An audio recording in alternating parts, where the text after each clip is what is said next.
You ask Tiger to solve. This deals with linear equations with one unknown. The final result is x equals -1/2. Let's solve it step by step. Simplify the expression. Expand the parentheses.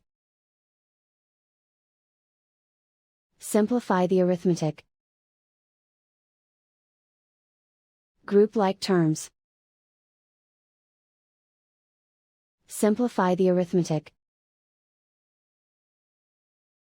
Group all constants on the right side of the equation. Subtract 18 from both sides.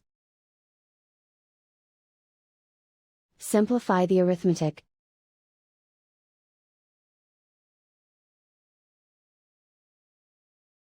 Isolate the x. Divide both sides by -4. Cancel out the negatives.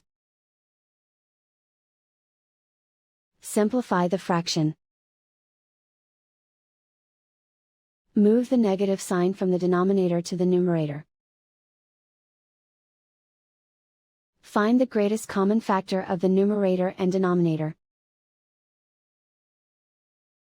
Factor out and cancel the greatest common factor.